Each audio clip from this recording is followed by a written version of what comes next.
Tony is not on the boat. He is picking up our first crew member, which is very exciting. Name is Paul. Don't know if he's going to want to be on camera or not. Then we officially are leaving the Med. Got to go back past those orca. That may or may not want to sink our boat. And to the Canaries, where we will pick up our second crew member for the crossing. And yeah, wait for good winds to make our way across the Atlantic. Weird times, exciting, nervous. There's something else I was going to talk about. What was it? Yeah, so we're getting 2 crew because, well, initially the insurance that we had wanted at least 1, ideally 2 crew for the crossing anyway. And actually, after all that, the insurance that we got in the end doesn't seem to require anyone else, but we'd kind of come around to the idea, and especially the extra sleep that we'll get. The boat is looking tidier. I'll show you around. Hello. We have bought a lot of loo roll. There's loo roll everywhere I look. We've got a new grab bag hiding under my little trusty yellow one. So we've got 2 grab bags now. Got a bunch of medical stuff out there, which I'm still just going through and labelling, because it's all good and well until I'm the one that's injured and then nobody else knows what's in where.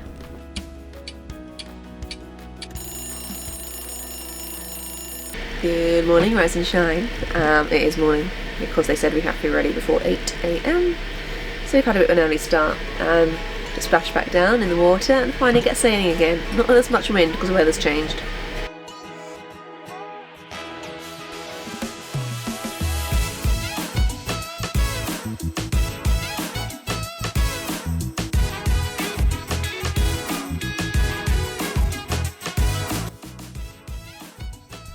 Once in the water, we could put our foresails back up, and then Tony got to sorting out the charts and logbook.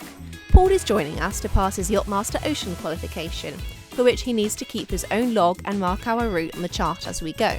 So Tony talked him through the passage plan and then let Paul do his own thing as pre-Atlantic prep. We have refueled, no dramas, and heading off. It was so good to be sailing again.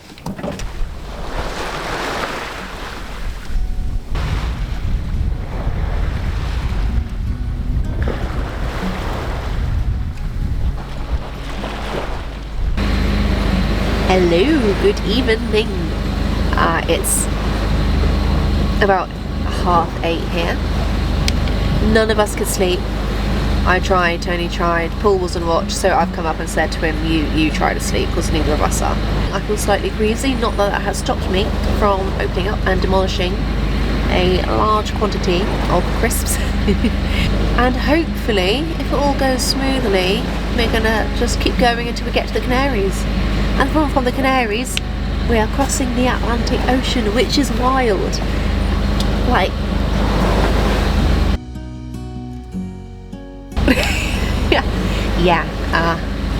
I mean, what even more do I say to that? That's, for us, huge. Gonna sail across a whole damn ocean. It's setting in now. It feels real now. It was always just a dream. Good morning. My night shift has started 4 o'clock this morning.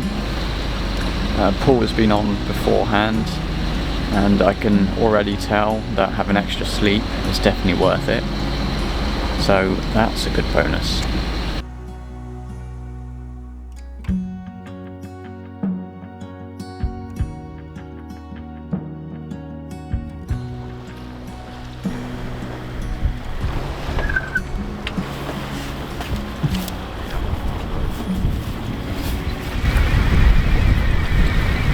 It's just coming up to 11 o'clock on day 2. So we're going, well, the wind's here and we're going quite well at the moment. The wind's picking up to, well, it has gusted up to 22. We've got the pole out, wing on wing at the moment, and we're going 5 knots speed over ground, but the boat speed is around 7 knots, 7.5.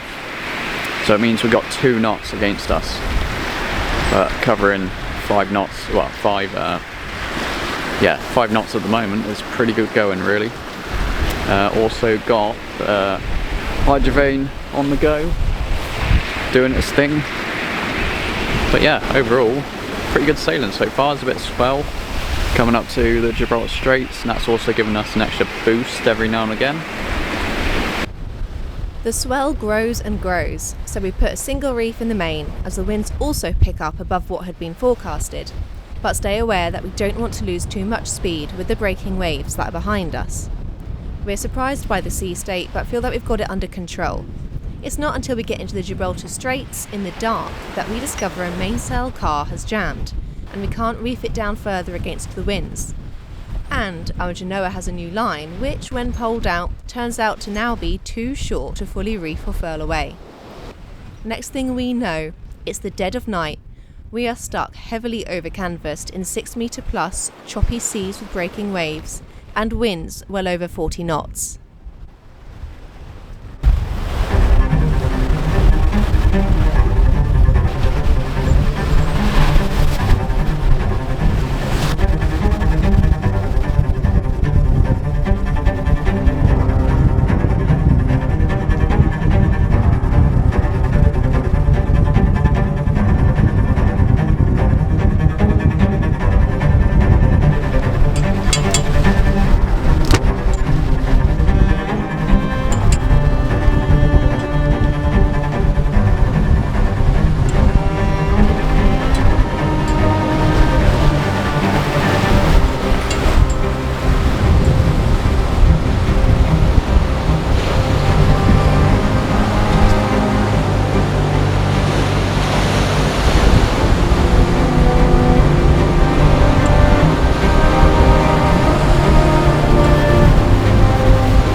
The dialogue gets ropey here.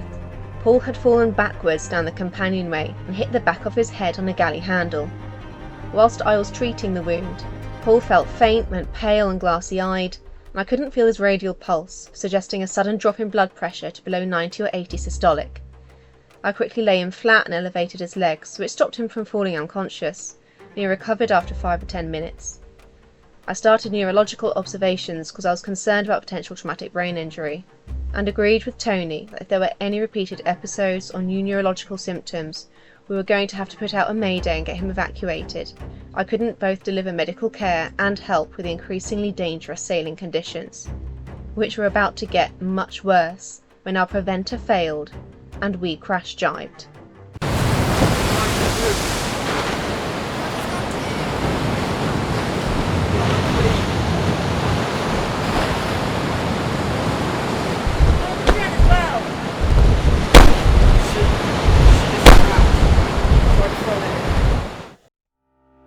We managed to sheet in the main and tied the Traveller off to the cleat to secure it, as the new lines weren't gripping in the clam cleats. Because the Genoa sheet had snapped, we were finally, after a struggle, able to furl it away as it blew uncontrollably in the wind against the black night sky, and put the smaller staysail out instead. It looked like the mainsail car had unjammed itself during the multiple crash jibes that we'd suffered, so Tony decided to go up on deck to sort the broken kicker and try to finally get the mainsail down. While he was up there, we were ploughing nose first down steep waves at well over our maximum hull speed. As we hit the bottom of those waves, heavy walls of white water were being thrown from the bow across the entire length of the boat. Drenched and shivering, I'd rubbed the salt water from my eyes, and as the world unblurred, I was desperately looking to check that Tony was still on the deck, terrified that he'd be washed overboard. Paul was doing better, so took over the helm whilst I stayed close to check he was okay, simultaneously ready to run up and help Tony if he got into trouble. He was struggling to get the mainsail down, and desperate for this to be over and Tony back safe, I started to go up to help him. When he saw me out on the deck, he shouted at me to get back in the cockpit. I've never been so scared for him, and I've never seen him so scared for me. After what felt like forever, the mainsail was dropped and strapped down. Tony was back beside me, and the situation was finally under control. We exited the Straits eventually into calmer waters.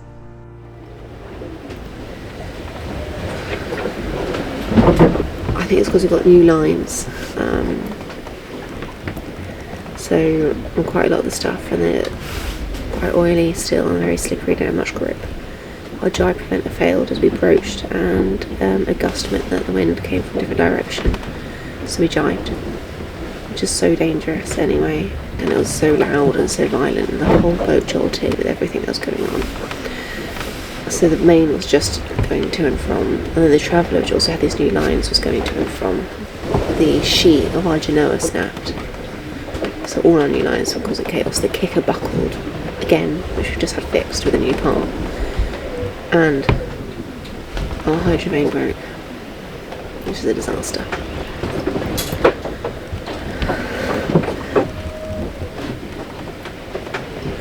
I was so scared for Tony up at the mast. He did really well. I never want to see that stretch of water ever again.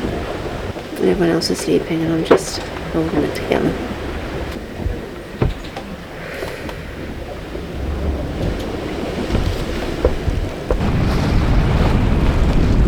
So, last night's antics. We're seeing the carnage this morning. Rod kicker's currently strapped down. I took it off, and tied it there because once again it popped out. So that's what's left like that. And we had to strap down the mainsail. Not a pretty sight. And also, if I take you to the back, we have our hydrovane bit snapped off. That was all in one gust, really. All in all, wasn't much of a fun sail last night, going through the Straits of Gibraltar. We survived. The boat doesn't look great, but we shall sort that out as well.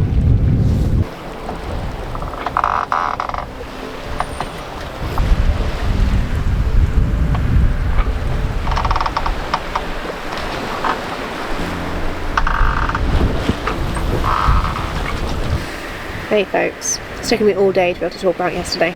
Yep, I was so tired that I'd forgotten I'd already done this. I kept driving to and from. I don't know how the gooseneck still is okay. The kicker buckled, sheet on our genoa snapped, lines going everywhere, sail was going everywhere, jibing, boom boom boom boom. Paul had a head injury, the bow to the stern had something broken.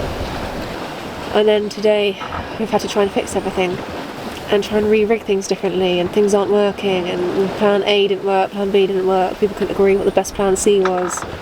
And you know, you're trying to communicate compassionately with each other because everyone's tired, everyone's just doing their best, but yeah, it's hard.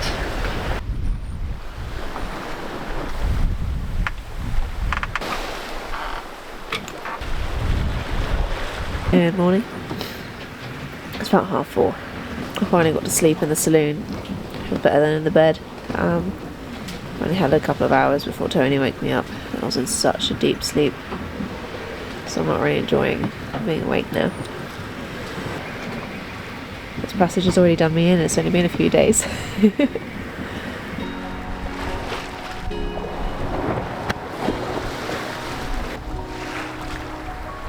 Are we on day 4? Still on the coastline of Morocco. And yeah, it's not really much wind, so we got the engine on. But hopefully it's going to come later on this evening. Yeah, we're a bit too close to shore to get the main wind that's out there at the moment. So. We were so tired, weren't we, after the Straits? Yeah. We weren't ready for wind yet. Yeah, no, we had a rest day or so. Yeah.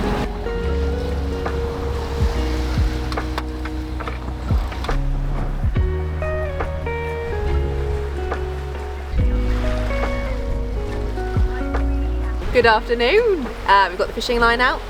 We are bumbling along at 5.3 knots. It's over ground, so we have got a bit of current against us still. not as much as we did. Wing on wing, put the staysail out as well, and all feeling a bit brighter. It's feeling warmer, which is good. I Slowly. put this on, but I'm a bit hot now. Yeah, so hoping to catch a fish. Now to report, really, feeling good. What's our latest problem? Pirates ever seen? Not what we had on the books. No. Yeah, you looked into a Telegram group and read that someone had some trouble a few days ago. 2 lots of them as well. 2 different incidences within the space of like 1 day for this poor boat. Literally where we're about to end up in 20 nautical miles. That's the first one. So we're now trying to redirect potentially to head further out. Although the incidences were 70 nautical miles, that wouldn't have happened anyway, as Paul very pointing. We are here. Just there. Yeah, see we're not super close to shore, but neither were these incidences. The reported area is somewhere there. So we're looking to see, you know, maybe 6 to 8 hours goes further out, kind of still heading for the Canaries, and then drop very much down towards the Canaries, more on a dead southerly direction. So the attacks were 70 nautical miles out. We're probably about 60 at the moment. So we want to really get some space between us and the shoreline. This was not on the plans. We avoided the orca. Sailing in a severe gale. And the gale, yeah. With horrendous seas, and now there's bloody pirates. And they told me it's going to be sunbathing, relaxing. We told you were coming for a holiday, didn't we? Holiday. What a drama. What is this passage? What is this passage? No, if we go out further from shore, I think we won't be very appealing, because I'll have to make it back with whatever their dodgy engines are like. It sounds like they maxed out, because they chased, one of them gave real chase for like an hour or so, but it sounds like they maxed out around 5 knots. Yeah, it's just inconvenient at the moment, really. Yep, you heard it here first, folks. According to Tony, pirates are inconvenient.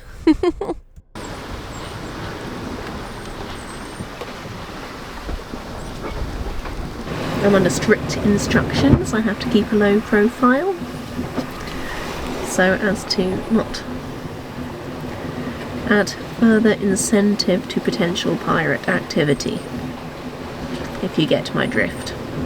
Which makes being on watch really hard, because I'm like poking my head up around the companionway. The best of my ability. I've tied my hair up. I mean, the bobble hat doesn't look particularly masculine, does it? So I'm not sure I'm going to be fooling anybody. It's going to be a long night. Not a few nights, really. When it gets light again, which is when one of the attacks happened. The first attack happened on this poor sailboat that was attacked twice in like 24 hours. Tony and Paul are going to be up, and I have to stay below deck. And what is this passage, and why? Not the big mothership. Yeah, how fast did you see it moving? Paul had been on watch that night when he ran down and alerted us to strange boat activity ahead. Already tired and battered, we felt fear for the second time this passage. We had 3 boats converge ahead of us, so we've done a bit of a Yui and a runner. From the sea, Tony. Got Paul on the helm. And I have to keep a low profile again, good-o. Oh, my little hands are shaking. Tony's trying to track them on the radar so we can keep an eye on what they're doing. It's not very fun, is it? Not very fun at all. Well, we don't know. We don't know, they could be fishing vessels, but having had that warning and me laying in bed thinking, well, if those 2 that were reported had similar MMSIs except the last numbers being 2 and 3, it means there's one with a 1 on the end, so there's at least 3 vessels that are probably in cahoots. We've got 3 vessels around us now. So, after half an hour, probably longer, I don't know, of trying to aim upwind of them to get windward, we're now kind of back on course. There are still vessels ahead of us, but we've made our distance bigger. And if they start closing in on us, we'll start playing aggressive games again. It was not fun. Poor Tony's on watch, having not had much sleep. Oh, the level of fear. Well, yeah, it's just shaky. Adrenaline. We managed, worked as a team.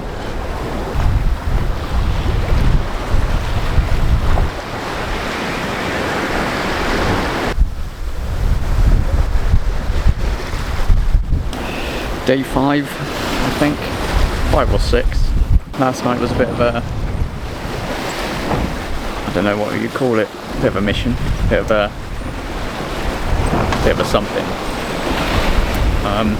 Paul noticed 2 boats on the AIS quite close to each other, and earlier in the day Bernie had I read a message from a Telegram group saying about weird activity from boats that were marked differently on the AIS to what they actually were, and they were meant to be 60 odd foot pleasure boats, but instead they were rickety old made up boats made of car parts and God knows what.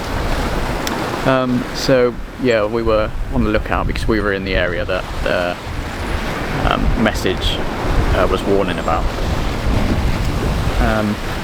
So yeah, that happened last night, so we had to scoot away from boats that were converging quite close to each other, just to get out of the way and upwind from them, really, which seemed to have worked. They weren't on the AIS after that, and yeah, who knows if it was actually them or not, but played it safe. But after that dilemma, yeah, we're just cracking on. Ryan's sleeping, Paul's writing his log, I'm just chilling, so all in all, not bad. We're nearly there, thank God.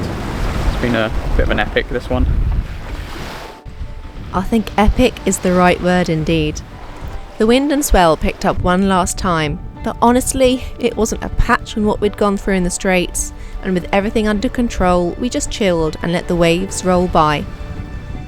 We knew that if we were to sail long enough and far enough, eventually, one day, we'd get caught out and things would go wrong.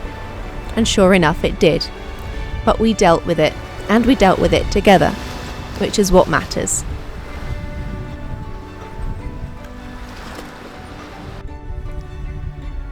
That night, a gold glow appeared on the horizon, which grew and grew, until, finally, Gran Canaria. We're here! Yeah, all you have survived, minus the big tanker that has just come out and nearly mowed us down because we were aiming for the wrong spot. We went for the wrong green light. The sails are down, the waves are still going. I think turn a bit, bear with me. It's a massive tanker thing. So yeah, we just need to get into the harbour, these joyful seas, find somewhere to anchor. It could be quite busy. Anchor and then sleep or rest or do a celebratory dance. I don't know. Tony, what are you gonna do? Dance? Sleep. Plan is for sleep. We've got a bit of roll at the moment, dodging this tanker that's coming out. We were so tired that the tanker was the last thing we filmed before getting into the harbour, dropping anchor, foregoing the celebratory dance, and absolutely crashing out and falling asleep. It had been our scariest sail ever. But we'd done it, and we were now in Gran Canaria, from where we would finally fulfil our dream of sailing across the Atlantic Ocean. Let the preparations begin.